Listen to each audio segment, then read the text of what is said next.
Namaste. Is living alone good or bad? It's a lifestyle choice that has a lot of negativity behind it. And when I say this word negative, I don't like it. I don't like the word positive either. I don't like that people say that loneliness is bad, living alone is hard, being single is difficult. Those are self-limiting beliefs. Loneliness is a choice, but being alone can be very fulfilling if you put your mind to it. Some say it is the path to self-discovery. I think it is. Not only is it the path to self-discovery, it's a gateway to success. Especially when you are in a relationship again, you'll understand yourself so much better and you'll be able to cherish moments with others so much more.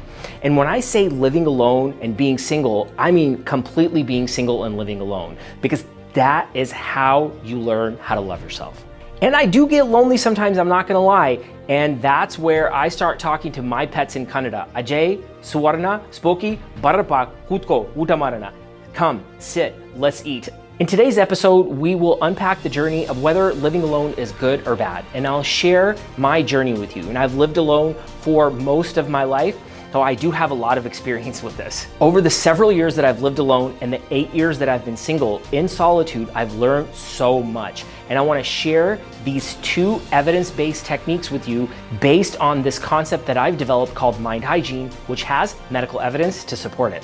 At least while living alone, I don't have to bug anybody about expiration dates. I've had so many problems with expiration dates with people that I've lived with before where they just don't seem to care. Whereas if you look in my fridge, everything is lined up exactly right now. Share in the comments about how you feel about living alone, whether it's good or bad. I'm Dhruva MD, a practicing board certified family doctor with 26 years of clinical experience. I live brilliantly bipolar and I have been sober from alcohol, drugs, gambling debt, eating disorder, and self-hate for nearly 7 years with a sober date of July 31st, 2018. I speak all over the world on this concept that I've developed called Mind Hygiene, where you feel good about yourself every second. Living alone at least has allowed me to enter the monumental task of figuring out how to make tofu. So when I live with somebody again the next time, I'll at least know what I'm doing. Watch until the end of the video and I'll share how living alone has allowed me to thrive, love myself, be compassionate to myself, and live a fulfilling life at least 80% of the time. Imagine having a day where you feel good 80 to 85% of the time when you're alone. Nobody's here, except my dog and my cats who are in the other room there. Growing up was very traumatic. I didn't know my mom. She was separated from me at the age of 7, and she was institutionalized for 27 years with schizophrenia. My dad was very abusive, lived with narcissistic personality disorder, and my brother was gay, had a tough time accepting it, drank, did drugs, and died 6 years ago, and my mom died 4 years ago. With that said, over the last 5 to 6 years, I've been figuring out what it means to live alone and be single. And I was single for almost 8 years of my life, and there was so much that I had learned. But when I was mindless, when I didn't know who I was, when I didn't care to even realize what is it that I'm thinking, how do I feel about myself? Am I saying all of these bad things about myself? Do I doubt myself? Do I not believe in myself? Do I really think that I'm stupid? I didn't know what it even meant to not be like that because of the people that I was surrounded with. People who are fair weather friends, the people that you drink with, that you smoke with, that are not there when you get sober or when you start elevating to the next level. You have to figure out ways to discover yourself, accept yourself, show yourself compassion, and develop a routine or what I call investment. Otherwise, you're not gonna stay on track. You're gonna fall off. You're gonna try to overcome your thoughts, control your mind, drink, drug, eat bad, gamble. I'm not saying you're gonna do that, but that's what I did when I was living alone. I was single and I did not have a routine and I did not show myself love. Let's start with number 1, the power of self-compassion. And number 2, the role of a purposeful routine or an investment. The power of self-compassion. When it comes to self-compassion, people think of it being positive. I don't agree with that. I don't agree with positive or negative emotions. That's a judgment. In the practice of mind hygiene, we accept our awareness. We communicate compassionately by taking action and keeping promises to yourself. We embrace things empathetically by understanding that, look, I mean, I grew up in a traumatic household. Nobody sat me down and said, Dhruva MD, you're gonna suffer, you're gonna drink, you're gonna drug, you're gonna have a substance-induced manic episode, you're not gonna do well in your late 30s because you're gonna be drinking a lot, and this is what you probably should do. You should get sober, you should go to therapy, you should go to rehab. Nobody sat down and told me these things, so now I can embrace myself empathetically instead of being hard on myself.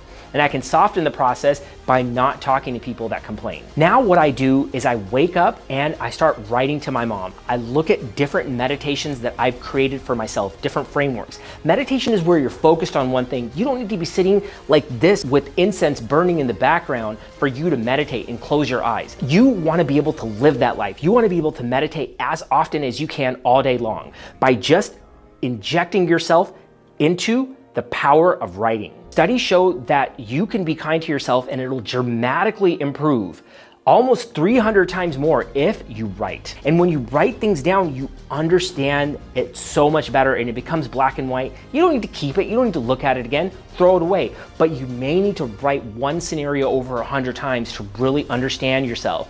That's when you can develop core compassion. The compassion can go so deep that it can go back into generations, where you can understand that this generational trauma of hatred was not just from your parents. A study in the Journal of Psychology showed that showing yourself self-compassion can reduce feelings of being lonely and increase your overall life satisfaction. Some of these words I don't like, the word satisfaction especially. I just want to be emotionally well. That may not be good or bad. If I start judging my feelings, I'm gonna just get out of control. I don't want to be able to control anything, and I don't want to go out of control. I just want to accept and embrace. Number 2, the role of a purposeful routine, or what I call an investment. You don't want to take risks when you wake up in the morning. You need to have a routine, or what I call an investment. Why do I call it an investment? Because I don't want to use some of these self-limiting beliefs. Remember, in the practice of mind hygiene, we soften the process. We don't use self-limiting beliefs. When I wake up, I don't want to take any risks. I don't want to say the day's hard or bad or good. I don't want to say it's easy either. I just want to create that structure so I'm not confused.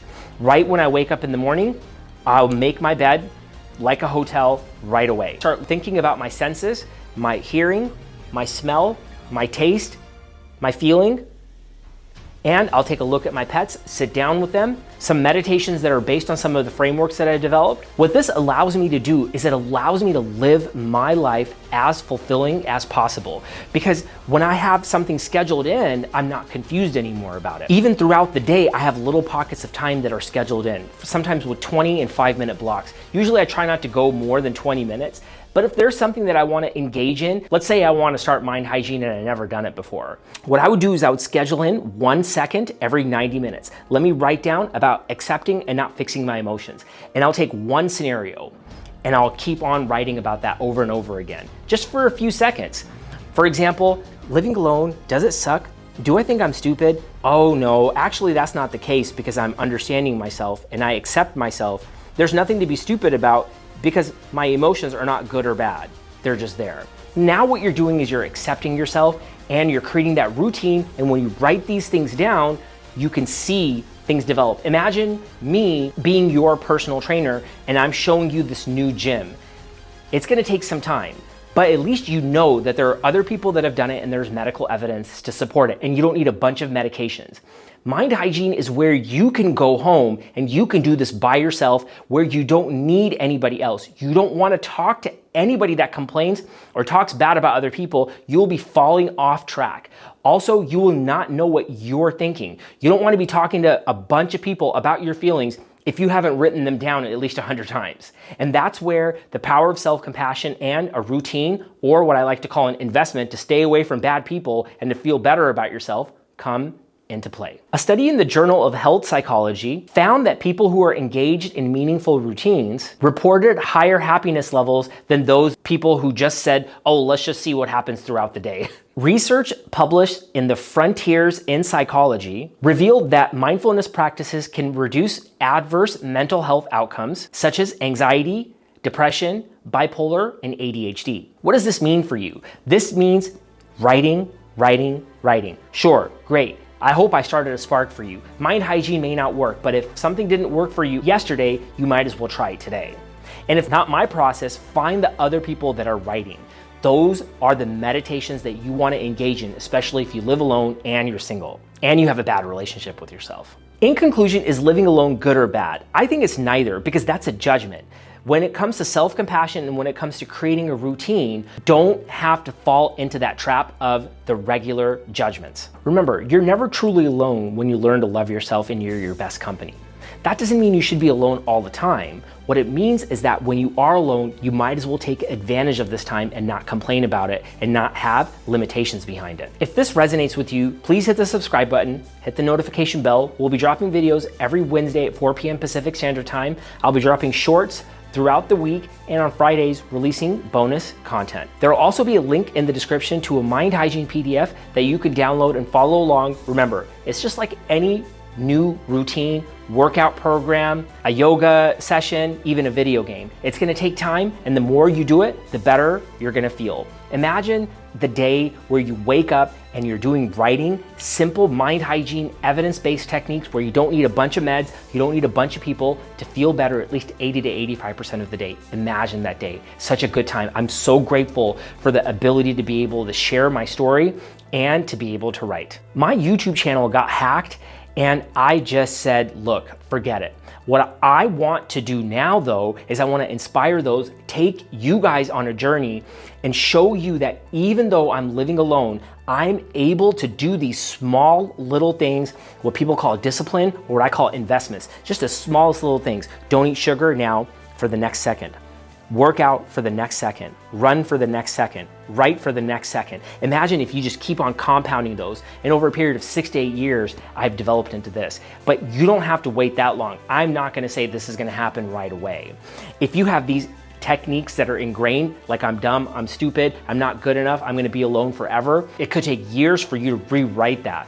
But if you were to do it regularly, 1 to 90 seconds, every 90 minutes, for like a year, you're gonna see such a big difference in your life. And you wanna be able to do that. Imagine if you're 25, you don't feel good right now, you got like 85 years left to live. Just invest this next year. What I'm saying, and maybe what other people are saying too, just find the people that are solution driven, get those routines, make sure you show compassion to yourself by taking action and keeping the promises that you make. Namaste.